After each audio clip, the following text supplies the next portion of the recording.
Chapter 2 Episode 29, Hiring. To the two of you that are still here, you don't mind slimes. Everyone else left, so I assume so, I asked.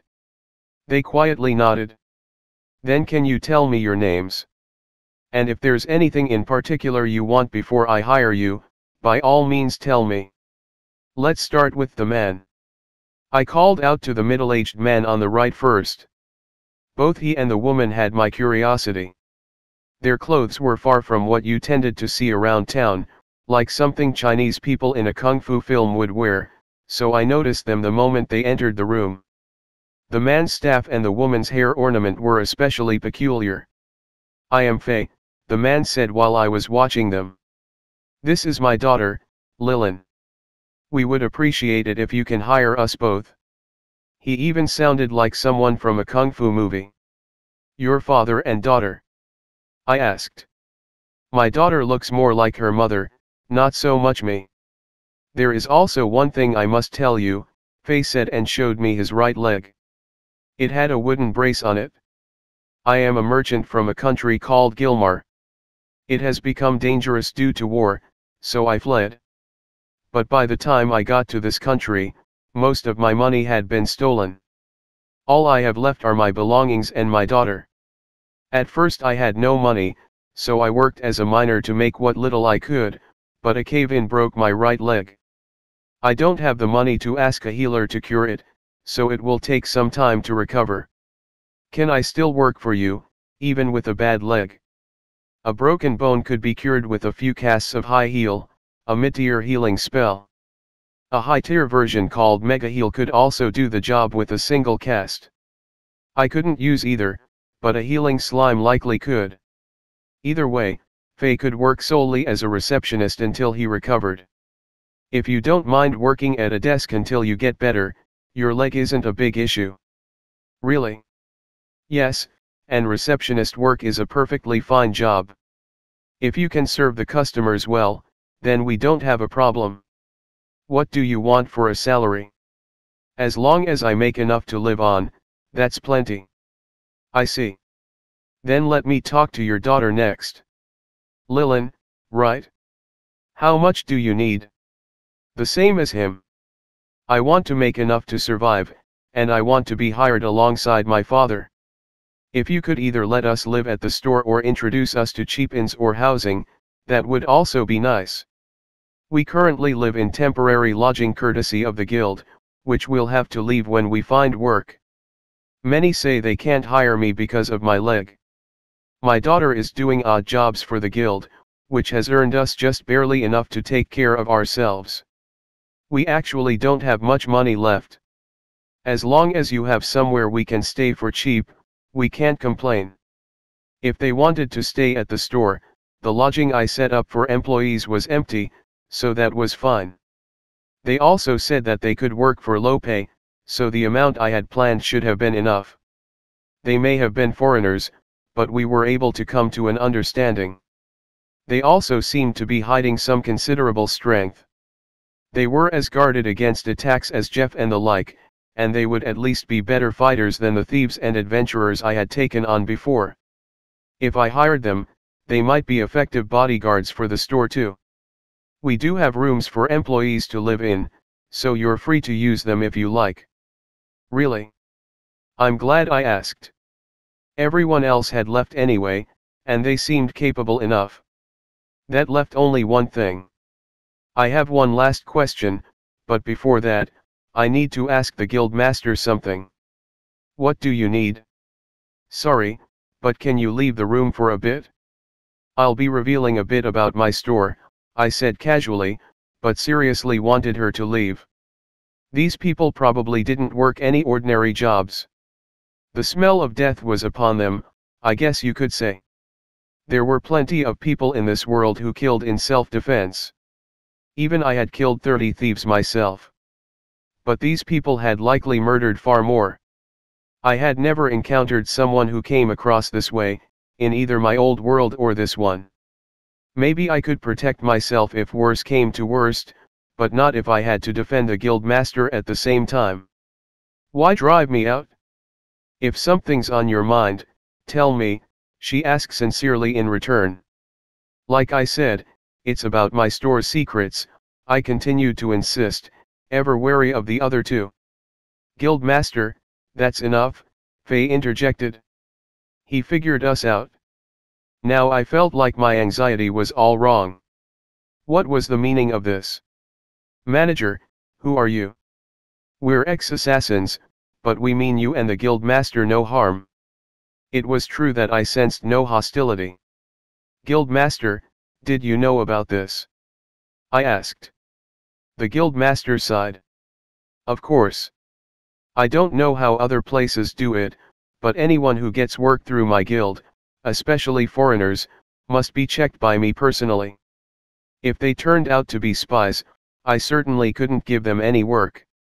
These two really did flee their country. How did you figure out the rest, though? I was trying so hard to act like a normal citizen, too.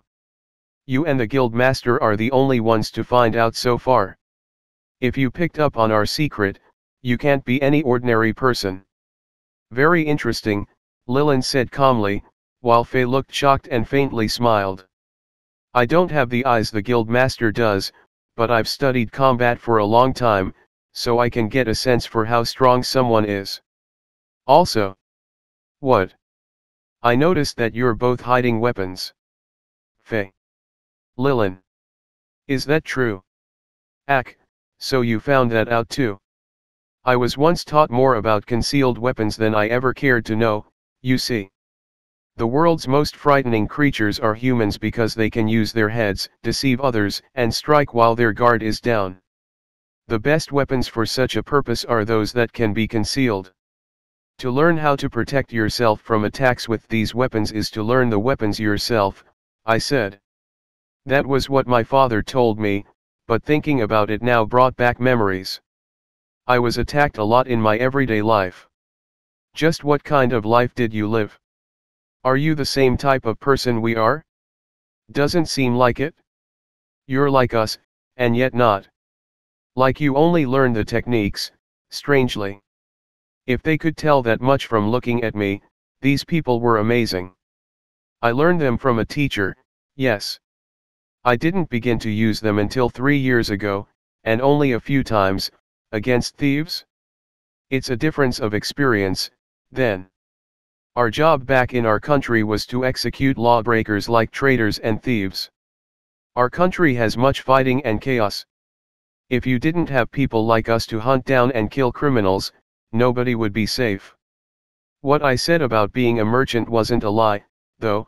I do normally work as a peddler. The master we served lost a war, so we lost our country, our jobs, and our purpose. That's why we came to this nation. There were no jobs we could take pride in. Will you still hire us knowing this? If the Guildmaster approves of you, I don't see why I shouldn't. As long as you can work, I have no complaints, I said. Assuming they were harmless now, there was no reason to get on their case about their past. Everyone has some secrets to hide. Really? I thought nobody'd hire us if they knew that. We were prepared to run away, even. Oh, no, don't do that. I'm short of employees at the moment, and everyone else left. What's important is the present, not the past. Please do work for me. Also, if I ever need you for an additional job, can you serve as bodyguards? I asked. If the Guildmaster knew their circumstances and still kept them around, it couldn't have been much of a problem. The Guildmaster had a better eye for people than I did. Sometimes I felt like she could tell I was actually over 40, but I hoped I was imagining it. We can do that perfectly well. We've worked as bodyguards as well. Then you're officially hired. It's a pleasure to work with you, I said. We bowed to each other, then the Guildmaster spoke up. Are you finished? Then get going. There should be a carriage waiting outside. Thank you, Guildmaster. Don't worry about it. Faye, Lillian, work hard. This kid's store has potential. Also, quit hiding weapons. But not carrying weapons feels wrong, Faye and Lilin said in unison. How long are you gonna keep acting like assassins? You're merchants now? Sorry, but they're not bad people, and they haven't technically committed any crimes. Take care of them. Understood. Also, take this. These documents show their work history. Says they have previous experience with military service. Show it to the two folks Serge sent you. Got it? Wait, shouldn't you have shown me these at the start? I asked. The guildmaster cackled. Just wanted to see how good your eyes are. I was wondering if you could pick out some good employees with no prior information. I was surprised when most of them left right away, but you hit the jackpot with these two. They can get the job done.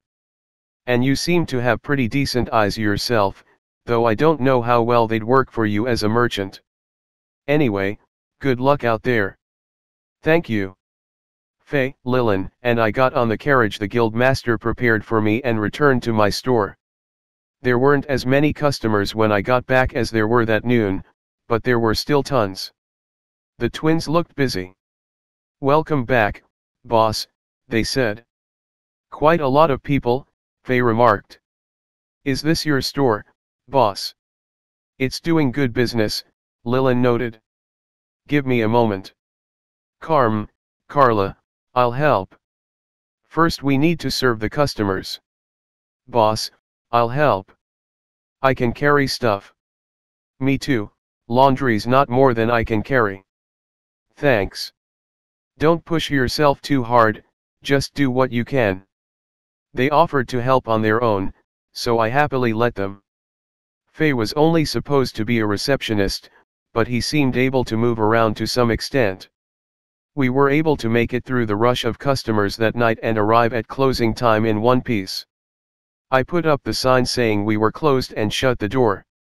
Thanks for a hard day's work, everyone. I said. They all thanked me back. Master Ryoma, are they the ones you hired today? Yes, the man is Faye, and the woman is Lilin. My name is Faye. Nice to meet you. I'm Lilin. Nice to meet you. I'm Carm Norad. I'm Carla Norad. It's nice to meet you too. The plan was to have them start work tomorrow, but they ended up beginning today, I guess. We're living here while we work, so of course. Helping when it's busy is only natural. Also, may I ask something? What is it, Faye?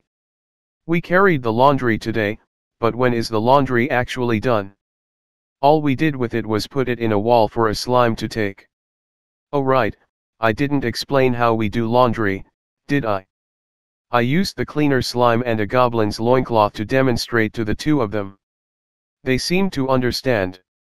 When they saw how busy we were, they also seemed to recognize the potential that the guildmaster mentioned. They were especially surprised when I told them this was our opening day.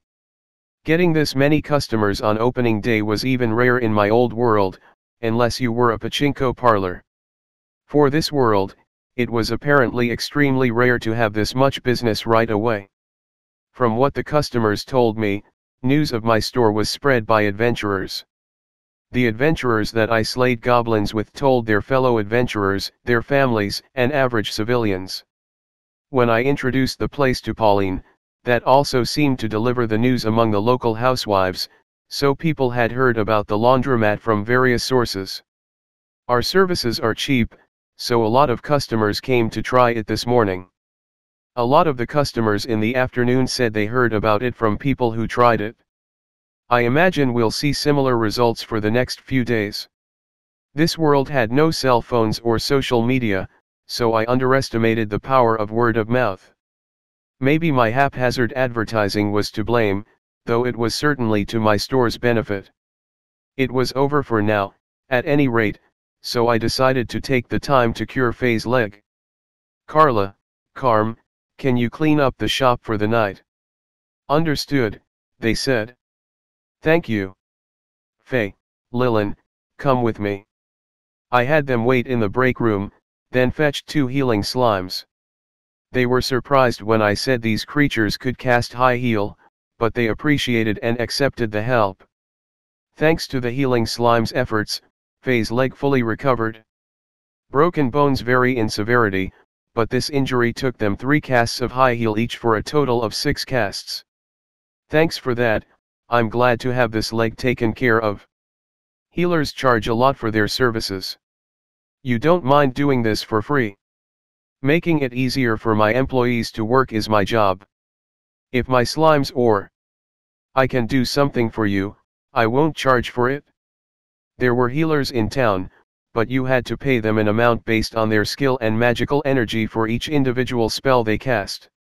To fully heal a broken bone required multiple casts that would demand a high price, so rather than seek healing, Faye planned to do assorted jobs within the guild as he waited for the fracture to recover. If I had just brought more money from my country, I could have had it healed with magic right away. I used everything I had for bribes when I was fleeing across the border. And that's why you're broke. The border guards from our country are awfully greedy. They'll let any crime slide if you pay up, but if you don't have money, they'll turn you over to the government and be rewarded for it. I couldn't be stingy about what I paid, unfortunately. If they could have made more for turning us in, we either would have been captured or found it harder to escape. Faye whispered. Because of the type of work we did for our country, the reward on our heads would be higher than normal. Some of the guards get suspicious enough to capture ordinary people as it is, so anyone who tries fleeing our country gives up most of their assets. You don't think much about saving money when your life's on the line, Lillian murmured equally quietly. Gilmar sounded like a nasty country with all that war and chaos they mentioned. After we talked for a bit longer, I gave them their rooms, where they set up all their belongings. Then I returned to the store and asked Carla about our earnings that day. The answer surprised me. Today we made 791 medium bronze coins and 8 small bronze coins for a total of 7,918 sud, she reported. I asked the twins exactly how good that was, since they were the pros. They said that for a business that doesn't have nobles as customers, a mid-sized company makes around 4,000 sud a day. Even if we subtracted our expenses, the fact that we made more than that on our opening day was shocking. This is amazing. We can already start to compete with the big companies that don't sell to nobles. How much do they make in a day? Around 20,000 sud, generally speaking. If you have any nobles as customers, that can cause your earnings to skyrocket. The expenses are high, but if you sell high-quality goods, they can turn a big profit. A lot of people will pay a premium for luxuries. I see. Well, nobles aren't relevant to our case, but if we can make 2.5 times what we did today, we really could rank among the big companies. Considering what we managed today, I expect we'll reach that goal within the month. We've yet to receive our share from the Adventurers Guild, so when you consider them, we'll have even more customers. There may come a time when our daily earnings add up to a whole medium gold coin. I don't know about that, I said with a chuckle. A medium gold coin was 50,000 sud, well beyond the realm of what was reasonable. It's possible, the twins said, much to my disbelief. This is a mining town. There are a lot of miners and metal workers. I hear there aren't as many people as when the big mine was abandoned a few years ago, but there's still a population of tent house and the customers won't necessarily pay for only one bag each. I think it would be hard to make more than a medium gold coin's worth of profit all the time, but in the event that we get a big request from the Adventurers Guild, for example, we could earn as much that way. I see, I said. Maybe it could happen once or twice. Also, if you open branches in other towns, you could easily earn more than a medium gold coin's worth of profit per day. Talking about opening branch stores already? It's a bit early for that. Maybe so, but it's worth thinking about. As long as you have employees you can trust, opening more stores is well worth considering. It was true that we turned quite a profit for our first day. I decided to consider it for the future, but I wanted to see how this played out for now. Oh, I forgot to give you something. Here's the work history for the 2 new employees. We'll take a look, the twins said and began to read the papers. They say they're willing to work for the bare minimum they need to live on, but I also decided to ask them to be bodyguards, so pay them 150 sut a day, please. They both served in the military? That's reassuring. Understood. After that, I said goodbye to my 4 employees and returned to the inn. When I got there, I reported to Reinhardt and the others about my earnings that day. They were stunned.